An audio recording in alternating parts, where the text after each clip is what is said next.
I can try. I'll kick off. So we started with the hacking scandal. Let me do a brief chronology. We, as a consequence of the hacking scandal, all sorts of bits in between, we got the Leveson inquiry. Leveson inquiry ran a judge-led inquiry for over a year, looking at all the issues, came up with some recommendations in this thing called the Leveson report. The Leveson report was then interpreted and debated at length in Parliament. And out of that, we got a royal charter, which was to implement some of the most of the recommendations in the Leveson report. That part of that recommendation was to set up a thing called the Press Recognition Panel, which is a body that oversees any press regulator that comes into play. That body is now set up and in practice and waiting for applications from said press regulators. And Jonathan's group called Impress is one of those press regulators. There is another press regulator that has been set up in the interim called IPSO, the Independent Press Standards Organisation, which is the one that is set up by the press industry. All through this, the press industry have refuted a Leveson framework. So they've refused the ideas within the Royal Charter, largely because it removes an element of their control over the system itself. So IPSO will not seek recognition with the Press Recognition Panel under the auspices of the Royal Charter. It will refuse to do that. When Impress come into play, other things also kick into touch, which is why, as part of regulation that was passed within this framework, and that's when I'm going to hand over to Jonathan, because he'll tell you about that. So that's where we're at now. In November, some of the legislation is about to come to life. Yeah, I'll just rewind just a minute, because just to explain why I did this, which it does seem a bit mad at the time, so I look back. It was. I mean, 2 years ago, I sort of had this idea, let's start a press regulator, we'll be completely up and running, and then everything will have changed by March.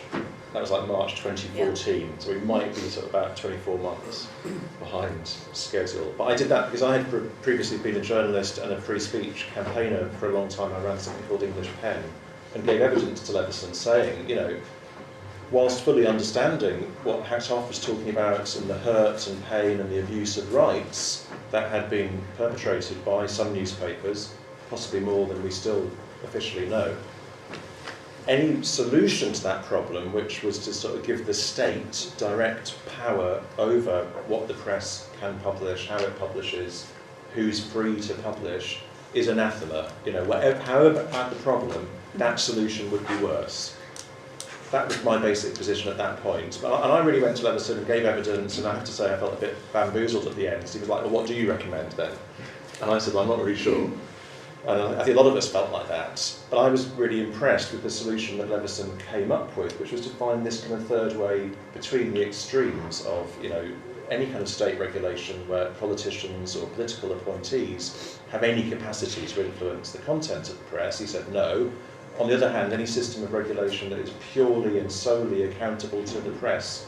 And by the press, we always talk about the press, we mean, as has been very clear from the presentations this morning, a very small group of very well-resourced companies whose fundamental interests, even if you say actually they're staffed by journalists and editors who believe in the calling of journalism and press freedom, their fundamental commercial interests are to the bottom line, to their shareholders or their directors. So those small number of companies clearly have a conflict of interests if they're the ones who are responsible for upholding press standards. So these are extreme, you know, pure absolutist self-regulation is one extreme, pure state regulation is the other. Leveson said, let's find a way through the middle. We'll create a system where you have a self-regulatory body, but it's overseen by an independent public body. That's the Press Recognition Panel that Natalie mentioned. That independent body will not second-guess the decisions of the regulator. It won't have anything to do directly with the press.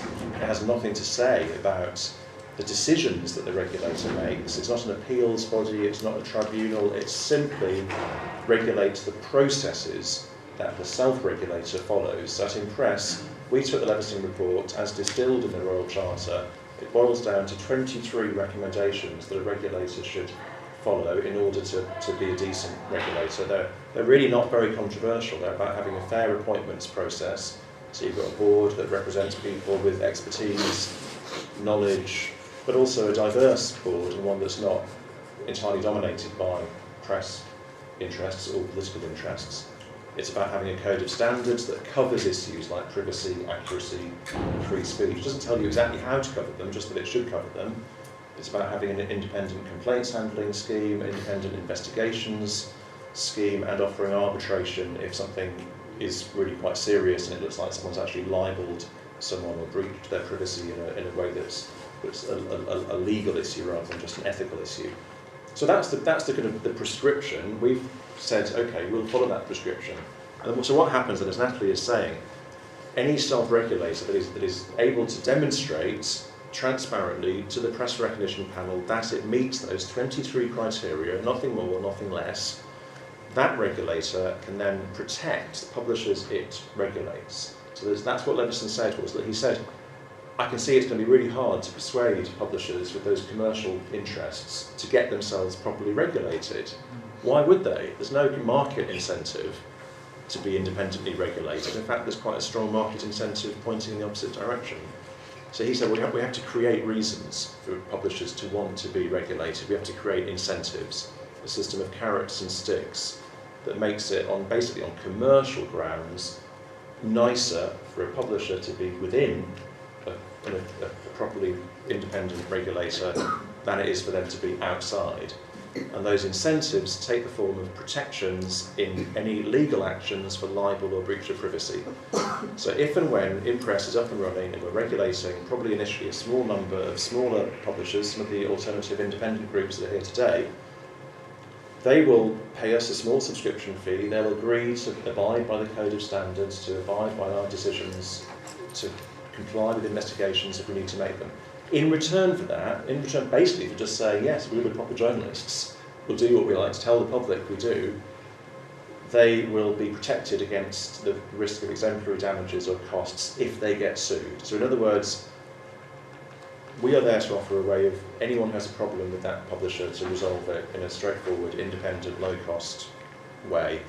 If for some reason, a member of the public, it might be a little guy, it might be an oligarch, wants to threaten that journalist and say, actually, we don't want you publishing this stuff about us, I want to take you to court, I don't want to deal with your little regulator, I want to go to court, the publisher is protected against paying their costs. And in England, because of the dysfunctional civil justice system that we have, those legal costs can be hundreds of thousands, if not millions of pounds. So it's a really powerful incentive for a publisher to say, actually, I don't love regulation, but I like it more than I like being forced to pay millions of pounds in legal costs.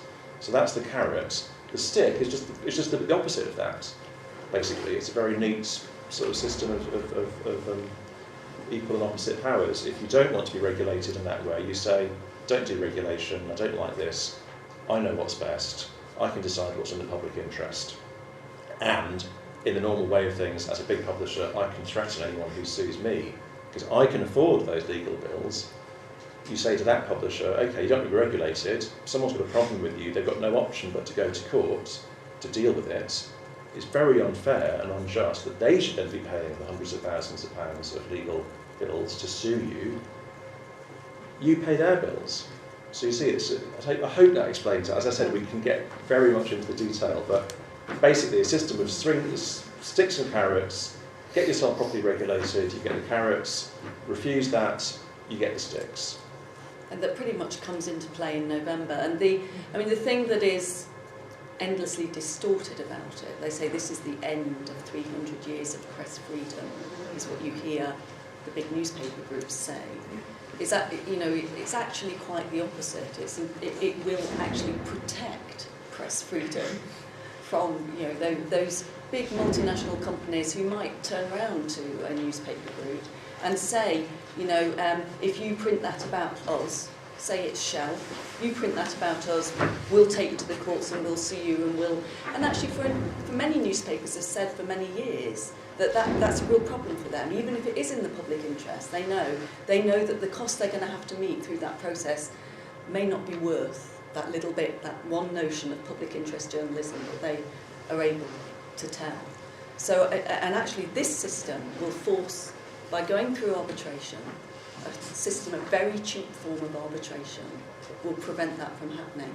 What it will also do is enable the very ordinary person, not your celebrities with lots of money, but your ordinary person who finds themselves in the circumstances where they have been a subject of press abuse in some way, for no reason whatsoever, just simply to sell more newspapers, or that their privacy has been invaded in a way that is kind of unjustifiable, then they also can actually now go through this process of virtually free arbitration and have see justice done.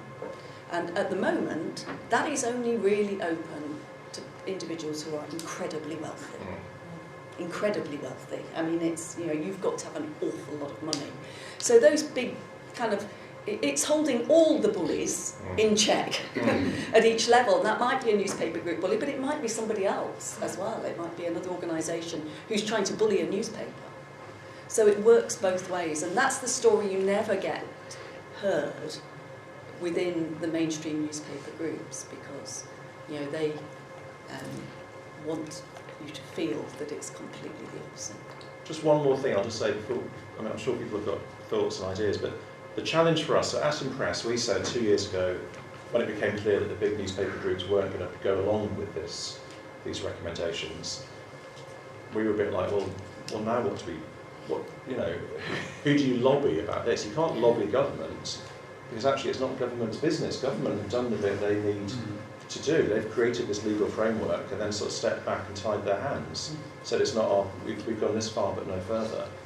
And you can't really lobby the press. I mean, because they, successful campaigns usually work with the press, and the press amplify your concerns. But if don't share your concerns, they just kill them dead and smear you, as they've done with Hacked Off consistently. So I, and a group of others, said, well, maybe, can someone start a regulator? Would that be the way to bring this system to life and actually take up the opportunity that the system provides, as Natalie says, the opportunity for investigative journalism for those groups that haven't got the resources to put the regulator together themselves? Can we do that? And so that's what we did. Obviously, the press, what they've chosen to do with Impress, which is why you haven't heard of it, is they have ignored it because it doesn't fit the narrative. Hacked Off does get a certain amount of press attention because Hacked Off are the baddies. Hacked Off are a bunch of evil celebrities who want to protect their penises from public scrutiny. This is the basic press sort of story about Hacked Off. The fact that Hacked Off actually has hundreds of thousands of people who signed up to the campaigns, and also when you do public polling, the majority of the public support this idea of independent regulation. That's not part of the story. It's this Manichaean good versus evil story that you get in the press. And Impress complicates that story, because actually a lot of us are journalists or free speech campaigners who think it's all bollocks. But I think what we're starting to see, because as Natalie said, it's all about to actually become very real.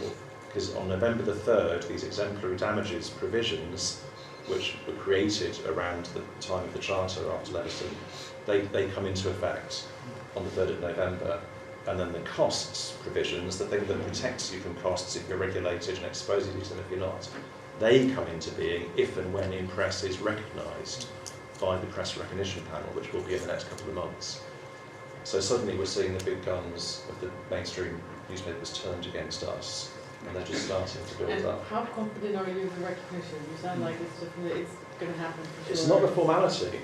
No, it's a serious business. It's a serious business. We think we've done everything right. One of the issues is, do you have a relevant publisher, I think, and do you have a membership worthy of being recognised yet? So are you there? Well, that's one thing people can do to help. And a lot of people here are involved with, represent or know people who actually run independent alternative media. So as it were, our client base is among those smaller groups. The big national groups that haven't joined IPSO are The Guardian, The Independent and Financial Times. And they've made it very clear that for the foreseeable future they want to stay on the fence. They don't want to go into IPSO, but they don't want to go into Impress either. They effectively don't want to be held responsible for taking this sort of step forwards. But that's kind of, okay, let them do their thing. I think Impress can be the sort of the gathering point for the alternatives, the independents, and give them some more protection than say the others. It might help imbalance a little bit the field in terms of being able to deal with courts and legal things and everything else. So. I don't know if anyone here is involved with a non-profit or a small news organisation, but I mean, I tell you, I know, it's hard work, isn't it? I mean, I think hard work sort of saying in a polite way. Yeah. But I mean, the one question that I wanted to ask, because I mean, your membership is, as you said, small alternative publications. And it's just to sort of clarify between yourselves and IPSO, there is no sort of other organisation, it's just mainly those two in the running. And as far as I understand, IPSO isn't going for the recognition. So that means that they won't have any of the carrot and stick ideals that you also... No, their members will suffer the sticks. They will get none of the carrots, yes, unless they're in a recognised regulator. So their choice would be ultimately to join in press, or to adapt IPSO so that it can be recognised, or to start a new regulator, or to lobby very, very, very hard for the repeal of this legal framework, and we go back to square one. Which of those would you do if you owned 50% of the national media? The reason they want to stay with IPSO is because they have a lot of strings that they are pulling within that organisation. So there's a body called the Regulatory Funding Council within that group, company council, which is basically the same people who were in the Press Complaints Commission doing the same things, and they are people very, very closely connected to those media groups. So that's why they don't want an independent body, because that will hold them to account. They want something which is they are very much in control of. Yeah. And just one question about the membership. So, what is the actual process if a newspaper, news network, whatever, wanted to actually sign up with you guys? We it's quite simple. We have a sort of a procedure. So first of all, we need to know a bit about that particular publication. I mean, there is this legal term now of relevant publisher. It's only if you're a relevant publisher that you are exposed to the carrots or sticks. We can still regulate someone if they're not, but we have to be clear we can't offer some legal protection that we don't have the means to. So we do this sort of as a basic, just give us. It's a questionnaire effect, basically. Tell us the information, and also tell us a bit about yourselves and what kind of complaints handling system, if any, you have in place, and do you get complaints, and do you get legal threats, so that we can make sure that we're ready to deal with that. And then if our board thinks, yes, this is a regulation that we're able to offer a service to, then there's a contract. And for smaller, I mean, we are backed by philanthropists, which makes us very, very different from IPSO, in that we can then offer effectively massively subsidised subscription rates. So any publication turnover less than 100,000, you're offering a £50 a year subscription rate, and it goes up on a sort of sliding scale for publications above that. It's not a free lunch. I'm not like a regular salesman. I always want people to understand it's not a free lunch. It does mean following certain standards. Yeah. But the return for that, I think, is trust. That in this era now where there is like a million billion sources of white noise out there, if amongst that there are a few little pinpricks of clarity, and they can say to you, and there's a kite mark that we would ask you to stick on the website or any print publication, that starts to demonstrate actually this is a source of information and insight that you can trust, and if it gets it wrong, it will hold itself accountable. And actually, if it does take off, that kite mark will start to be really powerful, because it will be we differentiate ourselves from these guys, actually. We are doing something quite different. And we acknowledge that actually, if we are going to have a free press in this way, then of course we are accountable to a regulator. So it could be an incredible kind of, for independent media, an incredible marker of their distinction from those who choose not to be regulated in that way. So, anyway. Does the system allow for multiple regulators, or is only one going to be approved? No, there can be. Yeah, so we could be both of us. It could be Impress and IPSO, and others could all be approved, yeah. And there may well be, in the goodness of time, other regulators may come forward. So, an IPSO could still decide to apply. But at the moment, they've said they are absolutely no way on earth will they go through that framework. So it's their chairman, Alan Moses, would like to persuade them away from that line. And I was to say you're solely funded by philanthropists, isn't that it? I mean, I both love and quite wary of the term philanthropy because I'm reminded of 19th century philanthropy, sort of Tory philanthropy. So, is there no state funding there at all, or no political support not state support at all? So, presumably, one can suppose that a philanthropist, the type of, I don't know,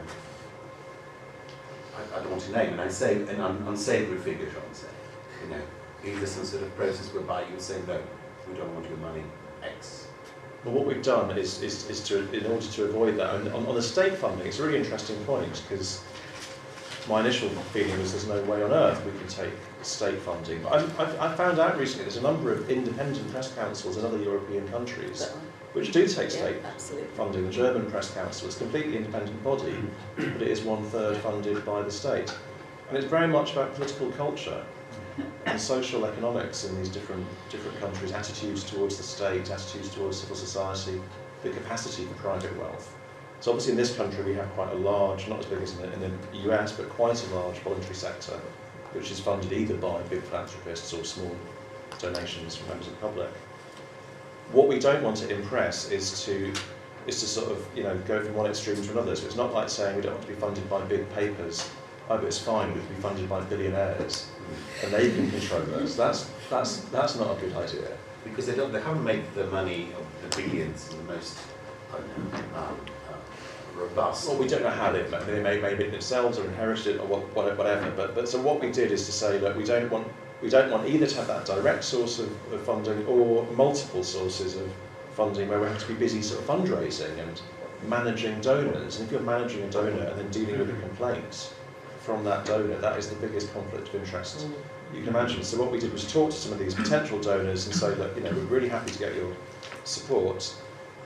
Would you like to create an independent charitable trust with very transparent objectives into which you can put your money? That's then not your control anymore, and the independent trust we can have a relationship with in very sort of transparent and unconditional terms, and that's what we are in the process of doing. So we're going to have multi-year funding solely in order that Impress can be an independent regulator as defined in the Leveson report or the charter, and the only way that funding can be turned off is if we sort of collapse or go rogue or stop being a Leveson compliant regulator. What about the possibility of crowdfunding? We did a bit when we got the Impress. So there's been 2 stages. The last 2 years it's all been done under the auspices of something called the Impress Project, which was the incubator. And we did do a bit of crowdfunding. But crowdfunding is not the sort of easy, anyone who's tried it knows a lot of it is family funding. And it's friend funding, and there's a limited sort of supply. But we did. So it's been people. I mean, phase 1 has been the Roundtree Reform Trust, a few other of those sorts of philanthropic trusts, and individuals like J.K. Rowling, but also like Max Mosley, individuals who've made their money one way or another, and were concerned about the state of the press and wanted to see a change. But it's always been on that very transparent basis. It's a challenge for us. I can't pretend it's not a challenge, but money doesn't sort of just materialise out of the air. If only it did. Can I ask, what do you think the Guardian, the Independent and the FT will do, and what was the consequence? What will be the consequences of their decision? Well, if they joined, quite big actually, either way. And the Guardian really is a big sort of tastemaker in this, and given that they drove most of the revelations about hacking for 5 or 6 years, I think if they were to join Ipso, I have to say that would be quite a blow to us. If they were to join us, that would be quite a blow to Ipso. And I think for that reason, at the moment, they're just holding tight. And they are coming under a lot of pressure. They're being courted very heavily by Ipso in order to do that. So, I mean, one of the things that groups like this can do is actually very simply write to Kath Viner at The Guardian write to the Guardian, the Scott Trust, and say, under no circumstances do we think that The Guardian should be entertaining joining a non-Leveson compliant regulator.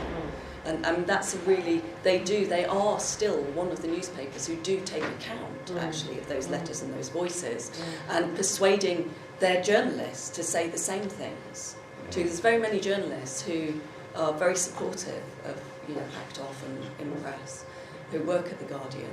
And it would be, to me, The Guardian are the most likely to come in, and it would be, as a consequence, then it would be the worst kick in the teeth if they were to choose to do otherwise. And I do think there's a big push that we have to make towards them to try and come in from the cold. Good question. Someone else? You mentioned that there might be the possibility that the new government will, fall into the trap of empowered press barons. And I wonder if the political environment, the changed political environment, has put some pressure on Impress. I remember seeing Tom Watson and Harriet Harman here at Goldsmiths talking about it, and I suppose that this pressure from the political parties was what allowed the institution of the Royal Charter. So the political changes that we're experiencing, do you think it will have any impact, positive or negative, in the possibility of either forcing the Guardian or kind of trying to bring more people into Impress, or hopefully not, maybe the Conservative government saying we're going to just dismantle the Royal Charter? Any other outcome of the last election, could have been no possibility of the government dismantling the Royal Charter. Any of the other coalitions that we thought might come about, or an outright Labour majority, or apart from an outright UKIP majority, that would be the only other scenario which was potentially more challenging than this one. I'm always very careful. I don't think it's necessarily a political issue. There may be ideological components to this, but it's, we have a government that has a very close relationship with the dominant publishers. So there is a challenge there. And the Charter is actually quite difficult to undo, because one of the ways it was protected against political interference is that, unlike any other normal piece of legislation where you just need a majority of one in the House of Commons, which effectively is a government in this system, the Charter has to be a 2/3 majority in both the House of Commons and the House of Lords.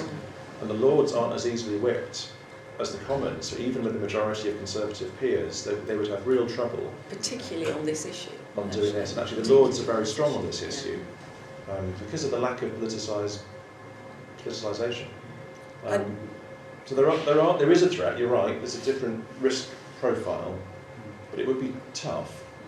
There are issues. We are constantly looking ahead to what is coming next, really. And when it was implemented, it was a cross-party agreement, in one of those rare occasions when there was actually a broad consensus in the House, and that's that we kind of have to hold on to in many ways, and the fact that somewhere between 70 and 80% of the general population, as Jonathan said, support this, despite what the megaphone of the mainstream media are saying to us constantly. Whenever we poll, and actually even just yesterday, because we're approaching this November the 3rd date, the Daily Mail have gone, and the Sun and the Times have gone into overdrive again about kind of rubbishing the whole framework. And if you scroll down to the list of comments from the Daily Mail readers online, they are all, "Oh, get a life. Get over it, come on, move on, we've had these arguments, you're in the wrong." So, it still gives me a great... and one of the things I'm really pleased about with the whole campaign is, even if it feels like all the things aren't quite lined up yet and it's taken an awful lot longer than we thought, I do think it's changed the culture of what people think is possible. And that actually they are, people now don't think, oh, well, that's what, the tabloid press or the press barons will do and I can't say anything about it. Actually now, and they constantly come to Hacked Off with those messages, constantly. And that's kind of something that we should take a good deal of encouragement from. If there is another parliamentary moment that will happen in September next year, so the moment this oversee body, the Press Recognition Panel, the moment that's been in play for 12 months, which is next September, they have to do a report back to Parliament to say whether the system is working or not. It's called a failure report. And at that point, be called a failure report if there wasn't a failure. Well, is it a failure or not? Yes, yeah. So if there is a failure, they have to report, and if it is a failure, they have to tell Parliament. And Leveson, in the Leveson report, it said then Parliament has to decide what to do. And he makes some recommendations within that report, but they were only recommendations. One of which he said, one of the things would be it should go to Ofcom. Then it should just pass to Ofcom. If the press industry have completely been unable to get behind this system, which is essentially, a system, a very independent and self-regulated system, then actually it should go to Ofcom for. Now there are various ways and sort of fearful. People are very frightened of that because that is a kind of statutory backstop in a much more explicit way than a royal charter mechanism, which is at two arms removed. So it's, everybody would want to avoid that. I was just thinking about other things people could do. So there's putting pressure on the big publishers like The Guardian. That, as Natalie says, that's actually really important. They do listen, especially when they're trying to develop a sort of membership-based business model. They really actually need people to really believe in The Guardian in a sort of ethical way. So that's really important. And also, if you are involved with or have influence over smaller, independent, alternative media, it's talking to them and letting them know, coming and talking to me now about how can you get involved. And actually, something else is actually just at the moment we actually need some hands on deck. So anyone who's got some time and is looking for a bit of work, just with us developing policy and maybe doing a bit of social media, just because we're desperate to raise our profile. And especially with this potential backlash on its way, again, come and have a chat to me, because we would really appreciate a bit of extra help on those issues. I was wondering, actually, having got to the end of the sort of... Oh, sorry, do you want to... No. Stretching. Yeah. Whether it's worth talking about Leveson too, because people may not know about that. And that's a sort of, it's more of a hacked off than an impress issue, but it's interesting. It was, yes, Leveson was always supposed to have two parts to it. And the second part was about the relationship of the police in all of this, press, politicians, police entanglement. And Leveson said, we can't do that until after all the trials have happened. And he set out a variety of recommendations on how that relationship could be better managed. Of course, probably, it's fair to say, both the government and the press really are not particularly interested. They want this gone. They want the press largely because they just want Leveson. They don't want the words Leveson to have any kind of life and legacy. And government because it's going to dredge up all sorts of difficult things, I think. So it's, but it is very important, actually exploding just what's gone on there, and part of the reasons why many of those prosecutions that you've been seeing haven't actually resulted in real prosecutions at any time. Those court cases haven't resulted in prosecutions, is to do with all of the difficulties within that relationship and what's gone on. So we do want to push for that as well. So again, we need to be saying to our MPs, what's happening to Leveson 2? Why isn't that happening? Where's it? We need to keep, in other words, shining the spotlight into those dark corners. And are the trials now at an end? They're not quite at an end, and they won't be quite at an end. They're still ongoing. There's still stuff with Mirror Group stuff still ongoing. Mirror Group stuff, of course. And probably will be until next March, April time. Right. So that will continue. But now is the time to put that pressure on. Yeah. So we keep saying it, and everyone's kind of, just completely stamps on it and pushes it onto the back burner, but it is an important point. So the funny thing was, Leveson had to do his inquiry back to front. He had to make all the recommendations without having done the part of the inquiry that established what happened, because as Natalie says, there's all these trials were going on, he could have prejudiced the trials. So it's one reason the recommendations haven't had as much traction as they might have done, because they don't sit on a body of really established facts about what went wrong. And there's all sorts of stuff we've not been able to say at all from hand off. We've just not been able to talk about it because of that.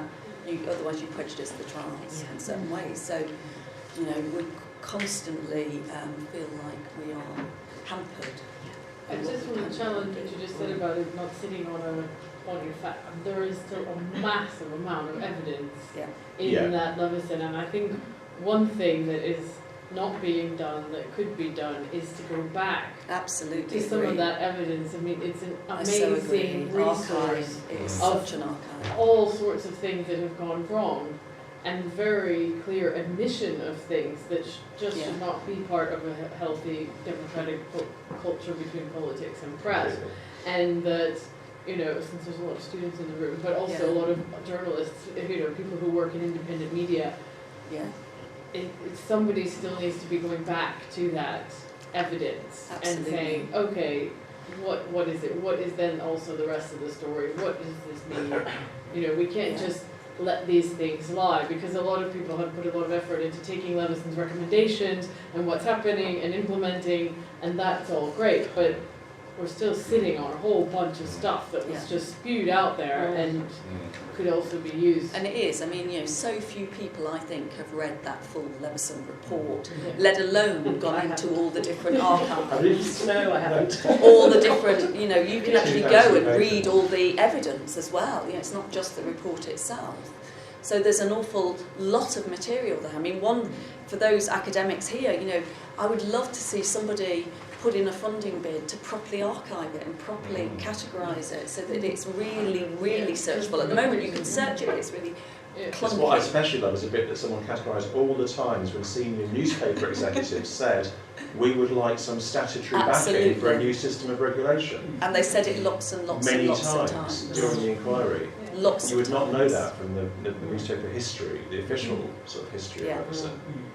As it's now told, they came absolutely, you know, mea culpa. We must learn from our mistakes. We must have more robust regulation. There's been a complete rewriting of actually what happened. Total rewriting. It's astonishing. It can't remain just in the memory of those of us who were stuck on streaming watching the whole thing that happened. It's like in trials in courts, say in Dublin in the High Court. There, it might be a trial about anything, you know. But it usually would be to do with, say, a murder case. And they'll just get to the really nitty-gritty of it, and the judge will say, oh, the jury is excused. I think, but hang on, they're just going to talk about the really vital parts of this case. So the jury doesn't really get to hear the real facts of the case by the witnesses, and that it's just amazing. Probably it's a little bit along the lines you were just talking about there. You know, this, you can't really talk about. Well, it's how that history is rewritten, I think, as well. So it's not even just hearing it in the first place, which I'm sure you're right. An awful lot of people didn't actually hear it in the way it was supposed to be because of, you know, that spin machine, which is this media, you know, corporations that can reach millions. Very adept at doing it in a completely different way. So, and we are very small. And, you know, our voices are, you know, very small in that landscape. So it's crucial really to have your case documented really thoroughly. It was like the first speaker today talking about data and how crucial it is. Everything is data, isn't it? Even a bus ticket through to big, absolutely. You know, legal documents. But it's all the time, isn't it, and the effort. Yeah, the time, as John said, that resource is the key thing.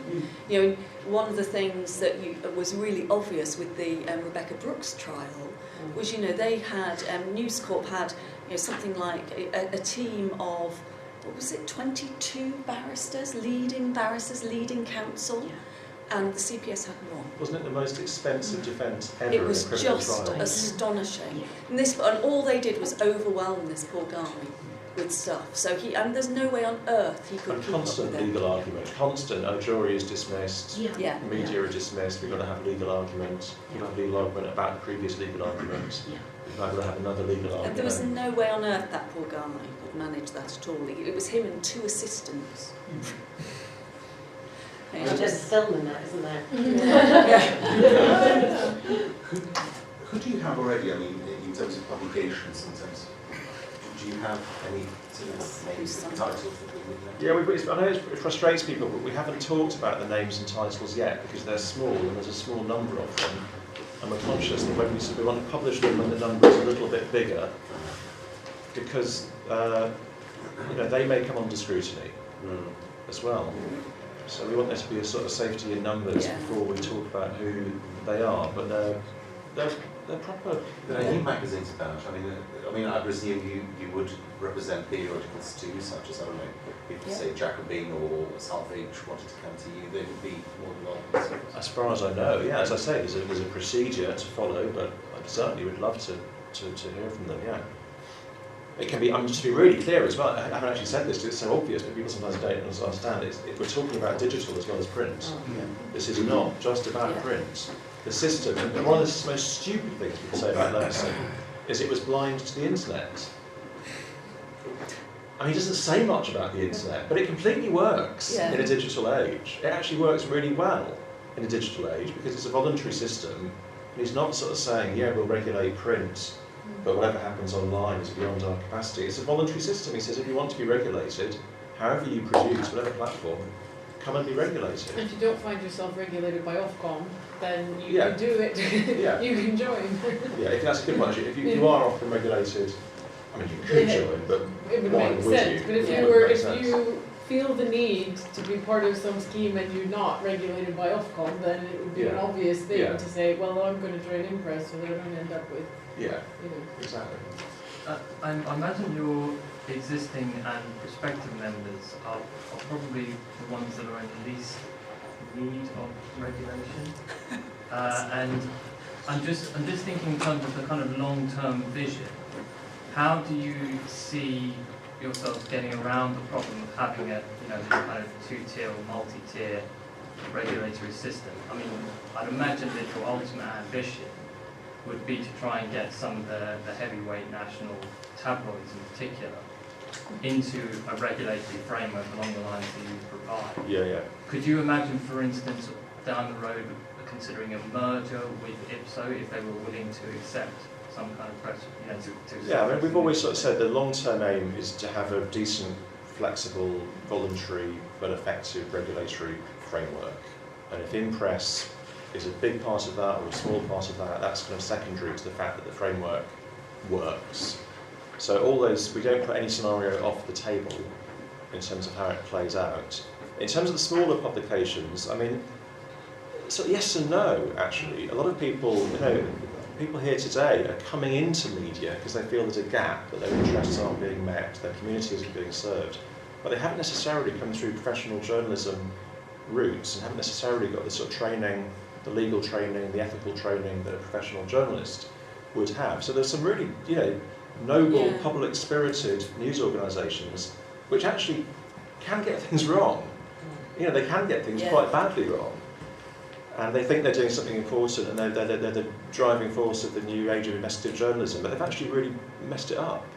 So actually some of them, sort of, as it were, do need regulation. And the flip side is, even when they get things right, they may also be subject to legal threats.